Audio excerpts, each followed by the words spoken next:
High command ಭೇಟಿಗೆ ಬಂದಿದ್ದೀರಿ.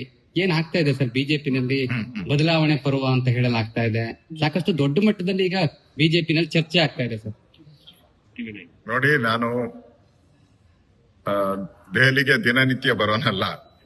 ನನಗೆ ಪಾರ್ಟಿಯ ನಮ್ಮ ರಾಷ್ಟ್ರೀಯ ನಾಯಕರು ಹೇಳಿದ್ದಾರೆ, ಒಂದ್ 3 ತಿಂಗಳಿಗೆ ಬಂದು ಕರ್ನಾಟಕದಲ್ಲಿ ಏನು ಕಾಂಗ್ರೆಸ್ಸಿನ ಬೆಳವಣಿಗೆ ಇದರ ಎಲ್ಲ ಬಗ್ಗೆ ವಿವರಣೆ ಕೊಡಬೇಕು ಅಂತೇಳಿ ಅಮಿತ್ ಶಾ ಅವರು ಇರ್ಬೋದು, ನಡ್ಡಾ ಅವರು ಎಲ್ಲರೂ ಕೂಡ ಹೇಳಿದ್ದಾರೆ 3 ತಿಂಗಳು ಸರಿ ಬಂದು ವಿವರಣೆ ಕೊಡಿ ಅಂತೇಳಿ. ಸೊ ಆ ದೃಷ್ಟಿಯಿಂದ ನಂದೊಂದು ಪರ್ಸನಲ್ ಕೆಲಸನೂ ಇತ್ತು ಧರ್ಮೇಂದ್ರ ಪ್ರಧಾನ್ ಅವ್ರ ಹತ್ರ, ಅದನ್ನು ಕೂಡ ಮಾತಾಡಿದ್ದೀನಿ. ಮತ್ತೆ ಕೇಂದ್ರದ ನಾಯಕರನ್ನು ಕೂಡ ಭೇಟಿ ಮಾಡಿ ಕರ್ನಾಟಕದ ರಾಜಕೀಯ ಪರಿಸ್ಥಿತಿ ಬಗ್ಗೆ 3 ತಿಂಗಳು ಒಂದ್ಸರಿ, ಕಳೆದ ಬಾರಿನೂ ನಾನು 3 ತಿಂಗಳ ಹಿಂದೆ ಬಂದಿದ್ದೆ, ಆಗ ಅಮಿತ್ ಶಾ ಅವ್ರನ್ನ ನಡ್ಡಾ ಅವ್ರನ್ನೆಲ್ಲ ಭೇಟಿ ಮಾಡಿ ಹೋಗಿದ್ದೆ.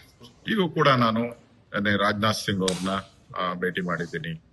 ಅದೇ ರೀತಿ ಧರ್ಮೇಂದ್ರ ಪ್ರಧಾನ್ ಅವ್ರನ್ನ, ನಮ್ಮ ಹಿಂದೆ ಇನ್ಚಾರ್ಜ್ ಆಗಿದ್ದ ಅರುಣ್ ಸಿಂಗ್ ಅವ್ರನ್ನ ಭೇಟಿ ಮಾಡಿದ್ದೀನಿ, ಸಂತೋಷ್ ಜಿ ಅವ್ರನ್ನ ಭೇಟಿ ಮಾಡಿದ್ದೀನಿ, ಮತ್ತೆ ಜೋಶಿ ಅವ್ರನ್ನು ಕೂಡ ನಾನು ಭೇಟಿ ಮಾಡಿದ್ದೀನಿ. ಅಮಿತ್ ಶಾ ಅವ್ರನ್ನ ಮೊದಲೇ ನಾನು ಕರ್ನಾಟಕದಲ್ಲಿ ಮೊನ್ನೆ ಅವ್ರ ಜೊತೆಲೆ ಕಾರಲ್ಲಿ ನಾನು ಆದಿಚುಂಚನಗಿರಿ ಮಠಕ್ಕೆ ಹೋದೆ, ಸುಮಾರು ಅರ್ಧ ಗಂಟೆಗಳ ಕಾಲ. ಆಗ್ಲೇ ನಾನು ಏನ್ ಮಾತಾಡ್ಬೇಕೋ ಅವ್ರ ಜೊತೆನೂ ಕೂಡ ಮಾತಾಡಿದ್ದೀನಿ. ಅವ್ರ ಜೊತೆ ಆಲ್ರೆಡಿ ನಮ್ ಭೇಟಿ ಆಗಿದೆ. ಅದರಿಂದ ಇಲ್ಲಿ ನನಗನ್ಸೋ ಪ್ರಕಾರ ಆತರ ಅಧ್ಯಕ್ಷರ ಬಗ್ಗೆ ಯಾವುದೇ ರೀತಿ ಚರ್ಚೆಗಳು ಇಲ್ಲಿ ನಡೆದೇ ಇಲ್ಲ.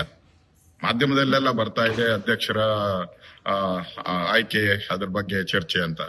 ಯಾವುದೇ ಚರ್ಚೆಗಳನ್ನ ಮಾಡಿಲ್ಲ. ಇನ್ನು ನಮ್ಮ ಕರ್ನಾಟಕದ ಸಬ್ಜೆಕ್ಟೇ ಬಂದಿಲ್ಲ. ಇನ್ನು ಕೇಂದ್ರದಲ್ಲಿ ಇನ್ನು ಕರ್ನಾಟಕ ಸಬ್ಜೆಕ್ಟೇ ಬಂದಿಲ್ಲ. ಇನ್ನು ಬೇರೆ ಬೇರೆ ರಾಜ್ಯಗಳದ್ದು ಅಧ್ಯಕ್ಷರ ಒಂದು ಘೋಷಣೆ ಇದೆ. ಆ ದೃಷ್ಟಿಯಿಂದ ಇನ್ನು ಆ ಸಬ್ಜೆಕ್ಟೇ ಬಂದಿರೋದ್ರಿಂದ ಯಾವುದೇ ರೀತಿ ಚರ್ಚೆಗಳನ್ನ ನನ್ನ ಜೊತೆ ಅಂತೂ ಮಾಡಿಲ್ಲ ಕೇಂದ್ರದ ನಾಯಕರು. ಸರ್, ಇಲ್ಲಿ ಕುತೂಹಲ ಮೂಡಿಸಿರೋದು, ಅಮಿತ್ ಶಾ ಅವರು ಬೆಂಗಳೂರಿಗೆ ಬರ್ತಾರೆ. ಬೆಂಗಳೂರಿಗೆ ಬಂದ ನಂತರದಲ್ಲಿ ತಾವು ಕೂಡ ದೆಹಲಿಗೆ ಬರ್ತೀರಿ, ಹಾಗೇನೆ ವಿಜಯೇಂದ್ರ ಅವರು ಕೂಡ ದೆಹಲಿಗೆ ದಿಢೀರ್ ಅಂತ ಬರ್ತಾರೆ. ಒಂದಷ್ಟು ಬೆಳವಣಿಗೆಗಳಾಗ್ತಾ ಇದೆ ಅನ್ನುವಂತಹ ಮಾತುಗಳು ಸರ್. ನೋಡಿ, ಈಗ ನಾನ್ ಬಂದ್ರೆ ಯಾಕೆ ಬೆಳವಣಿಗೆ ಆಗ್ಬೇಕು? ನಾನ್ ಬರೋದೇ 3 ತಿಂಗಳಿಗೊಂದ್ಸರಿ. ನಾನ್ ರೆಗ್ಯುಲರ್ ಬರ್ತಾ ಇದ್ರೆ ಏನೋ ಪರವಾಗಿಲ್ಲ. ನಾನ್ ಬರೋದೇ 3 ತಿಂಗಳಿಗೊಂದ್ಸರಿ. ವಿಶೇಷವಾಗಿ ನಾನ್ ಬರೋದಷ್ಟೇ. ನನ್ ಬಂದಂತ ಸಂದರ್ಭದಲ್ಲಿ ನನ್ನ ಜೊತೆ ನನ್ ತಿಳಿದಿರೋ ಪ್ರಕಾರ ಅಧ್ಯಕ್ಷರದ್ದು ಆ ತರದ ಯಾವುದೇ ಚರ್ಚೆ ಇಲ್ಲಿಲ್ಲ. ನೀವು ನೋಡಿಬೇಕಾದ್ರೆ ನಾಳೆನೆ 2 ದಿನದಲ್ಲಿ ಆಗ್ತೈತೆ, 3 ದಿನದಲ್ಲಿ ಆಗ್ತೈತೆ, 4 ದಿನದಲ್ಲಿ ಆಗ್ತೈತೆ, ಆಗ ಸಾಧ್ಯನೇ ಇಲ್ಲ. ಇನ್ನು ಆ ತರ ಚರ್ಚೆಗಳು ಇಲ್ಲಿ ಪ್ರಾರಂಭನೇ ಆಗಿಲ್ಲ. ಎಲ್ಲ ಕಡೆ 4 ದಿನ 3 ದಿನ ಅಂತ ಹೇಳ್ತಾರೆ. ನೋಡಿ, 3 ದಿನಾನು ವೆಯ್ಟ್ ಮಾಡಿ, 4 ದಿನಾನು ವೆಯ್ಟ್ ಮಾಡಿ. ಆ ತರದ್ ಯಾವುದೇ ರೀತಿ ಚರ್ಚೆ ಇಲ್ಲ ಆಗಿಲ್ಲ. ಏನಾನ ಆ ತರ ಚರ್ಚೆ ಇದ್ರೆ ಅದನ್ನ ಅಲ್ಲಿನ ನಮ್ಮ ಜೋಶಿ ಅವರಿದ್ದಾರೆ, ಅವ್ರ ಮುಖಾಂತರ ನಮ್ಮೆಲ್ಲರಿಗೂ ಮೆಸೇಜ್ ಬರುತ್ತೆ. ಅಲ್ಲಿನ ಅಭಿಪ್ರಾಯ ಜೋಶಿ ಅವರು ಕೇಂದ್ರದ ನಾಯಕರಿಗೆ ಕೊಡ್ತಾರೆ. ಇದು ಪ್ರೋಸೆಸ್ ಇರೋವಂಥದ್ದು. ಆ ದೃಷ್ಟಿಯಿಂದ ಏನೋ ವಿಜಯೇಂದ್ರ ಅವರು ಸ್ಪಷ್ಟವಾಗಿ ಹೇಳಿದ್ದಾರೆ, ನಾನು ಯಾರನ್ನೂ ಭೇಟಿ ಮಾಡಿಲ್ಲ, ನಾನು ನನ್ನ ಪರ್ಸನಲ್ ಕೆಲಸಕ್ಕೋಸ್ಕರ ಬಂದಿದ್ದೀನಿ ಅಂತ ಹೇಳಿ. ಆ ದೃಷ್ಟಿಯಿಂದ ನನ್ಗಂತೂ ಇಲ್ಲಿ ಅಧ್ಯಕ್ಷರ ಆಯ್ಕೆ ಬಗ್ಗೆ ಯಾವುದೇ ಚರ್ಚೆನೂ ಕೂಡ ಇಲ್ಲ. ಮತ್ತೆ ಗಡುವು ಕೂಡ ಕೊಟ್ಬಿಟ್ಟಿದ್ದೀರಾ ನೀವು, 3 ದಿನ 4 ದಿನ. ನೋಡಿ, 3 ದಿನ ಆದ್ಮೇಲೆ ಮಾತಾಡ್ತೀನಿ ನಾನು, ಅಥವಾ 4 ದಿನ ಆದ್ಮೇಲೆ ನಾನು ಮಾತಾಡ್ತೀನಿ ನಿಮ್ ಜೊತೆ. ಸರ್, ಬಿಜೆಪಿನಲ್ಲಿ ರೆಬಲ್ಸ್ ಟೀಮ್ ಈಗ ತಟಸ್ಥ ಆಯ್ತು, ಆದ್ರೆ ತಟಸ್ಥ ಬಣ ಏನಿದೆ ಇದು ಆಕ್ಟಿವ್ ಆಗ್ತಾ ಇದೆ. ಅದು ದೆಹಲಿಯ ಮಟ್ಟದಲ್ಲಾಗಿರ್ಬೋದು, ಹಾಗೇನೆ ರಾಜ್ಯ ಮಟ್ಟದಲ್ಲಾಗಿರ್ಬೋದು ಆಕ್ಟಿವ್ ಆಗ್ತಾ ಇದೆ. ವಿಜಯೇಂದ್ರ ಅವರ ವಿರುದ್ಧ, ಅಂದ್ರೆ ವಿಜಯೇಂದ್ರ ಅವ್ರನ್ನ ಕೆಳಗಿಳಿಸಬೇಕು ಅಂತೇಳಿ ತಟಸ್ಥ ಬಣ ದೊಡ್ಡ ಮಟ್ಟದಲ್ಲಿ ಪ್ರಯತ್ನವನ್ನ ಮಾಡ್ತಾ ಇದೆ ಹೈಕಮಾಂಡ್ ಮಟ್ಟದಲ್ಲಿ ಅನ್ನುವಂಥದ್ದು. ನಾನು ಯಾವ ಬಣಕ್ಕೂ ಸೇರಿದವನಲ್ಲ. ನಾನು ತಟಸ್ಥ ಬಣನೂ ಅಲ್ಲ, ಈ ಬಣನೂ ಬಣ. ನಾನು ಬಹಳ ಹಳೆ ಕಾರ್ಯಕರ್ತ. ಸುಮಾರು 45 ವರ್ಷ ಈ ಪಾರ್ಟಿಯಲ್ಲಿ ಕೆಲಸ ಮಾಡಿದೀನಿ. ಎಮರ್ಜೆನ್ಸಿ ಈಗ 50 ವರ್ಷ ಆಗ್ತಾ ಇದೆ. ಎಮರ್ಜೆನ್ಸಿಯಲ್ಲಿ ನಾನು ಜೈಲಲ್ಲಿದ್ದೆ. ಅಯೋಧ್ಯೆ ಇಶ್ಯೂ ಅಲ್ಲಿ ನಾನು ಹೋರಾಟ ಮಾಡಿದ್ದೀನಿ. ನನ್ಗೆ ಪಾರ್ಟಿ ಆ ತರದ ಯಾವುದೇ ಬಣದ ಜೊತೆ ಗುರುತಿಸ್ಕೊಡುವಂತ ಅವಕಾಶ ನನ್ನ ಮನಸ್ಸಲ್ಲಿ ಯಾವತ್ತೂ ಕೂಡ ಬಂದಿಲ್ಲ. ಅದರಿಂದ ಇಲ್ಲಿ ನೋಡಿ, ನಮ್ ಬಿಜೆಪಿಯಲ್ಲಿ ಯಾರನ್ನೋ ಏರ್ಸ್ಬೇಕು, ಯಾರನ್ನೋ ಇಳಿಸ್ಬೇಕು ಅನ್ನೋದು ಅದು ಕನಸಿನ ಮಾತಷ್ಟೇ. ಎಲ್ಲನೂ ಕೂಡ ನಮ್ಮ ರಾಷ್ಟ್ರೀಯ ನಾಯಕರು ತೀರ್ಮಾನಗಳನ್ನ ಮಾಡ್ತಾರೆ. ನಮ್ಮಲ್ಲಿ ಇರುವಂತ ಸಿಸ್ಟಮ್, ರಾಷ್ಟ್ರೀಯ ನಾಯಕರು ಕನ್ಸಲ್ಟೇಷನ್ ಯಾರ ಜೊತೆ ಮಾಡಬೇಕು ಅವ್ರು ಮಾತಾಡಿ ತೀರ್ಮಾನ ಮಾಡ್ತಾರೆ. ಸದ್ಯಕ್ಕೆ ಆ ತರದ ಯಾವುದೇ ರೀತಿ ಬದಲಾವಣೆಯ ಒಂದು ಚರ್ಚೆ ಇಲ್ಲಿ ನಡೆದಿಲ್ಲ. ಬದಲಾವಣೆಯ ಚರ್ಚೆ ನೀವು ಕೊಟ್ಟಿರೋ ಗಡುವಲ್ಲಿ ಯಾವುದೇ ರೀತಿಯ ಬದಲಾವಣೆಗಳಿಲ್ಲ. ಸಂಬಂಧಪಟ್ಟಂತ ಹೈಕಮಾಂಡ್ ಜೊತೆ ಮಾತುಕತೆ ನಡೆಸಿದ್ರೆ 100% ಅದನ್ನ ಬಹಳ ವಿಸ್ತೃತವಾಗಿ ನಾನು ಚರ್ಚೆ ಮಾಡಿದ್ದೀನಿ. ನಿನ್ನೆ ನಡ್ಡಾ ಅವ್ರ ಜೊತೆನೂ ಸುಮಾರು 20 ನಿಮಿಷಗಳ ಕಾಲ ಮಾತಾಡಿದ್ದೀನಿ. ಸಂತೋಷ್ ಜಿ ಅವ್ರು ಕೂಡ ಸುಮಾರು 30-35 ನಿಮಿಷ ಮಾತಾಡಿದ್ದೀನಿ.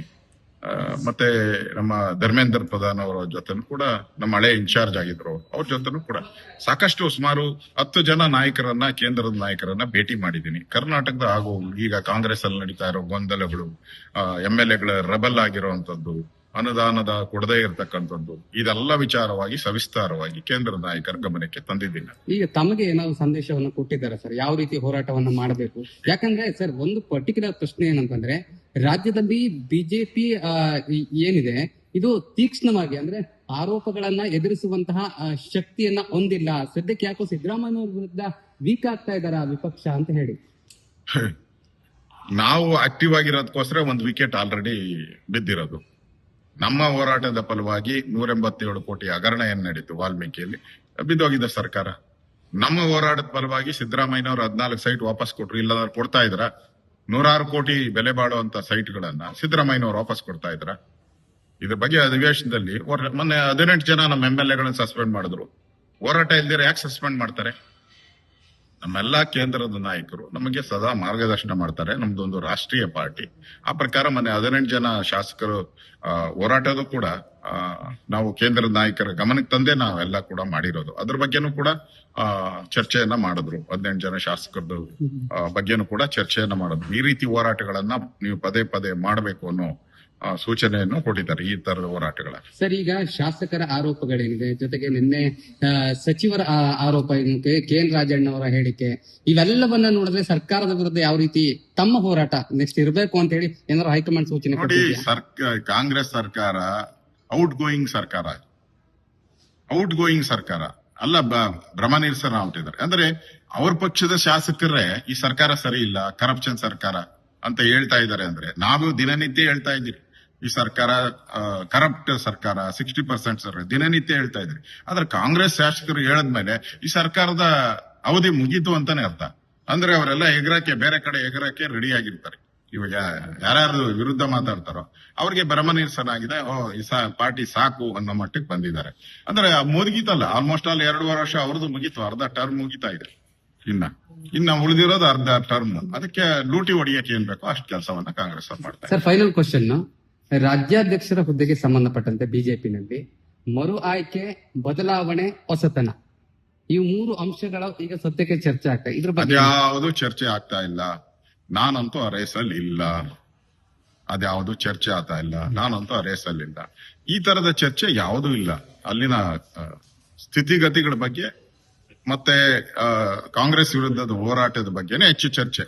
ನಮ್ಮ ಎಲ್ಲ ಭೇಟಿಯಲ್ಲೂ ಕೂಡ ಕಾಂಗ್ರೆಸ್ ವಿರುದ್ಧ ಯಾವ ರೀತಿ ಹೋರಾಟ ಮಾಡಬೇಕು ಅಂತ ಸಲಹೆ ಸೂಚನೆಗಳನ್ನು ಕೊಟ್ಟಿದ್ದಾರೆ. ಅದು ಪ್ರತಿ 3 ತಿಂಗಳಿಗೊಂದ್ಸರಿ ನಾನು ಬರ್ತೀನಿ. ಅದು ತಗೊಳೋಕೋಸ್ಕರ ಬಂದಿದ್ದೀನಿ.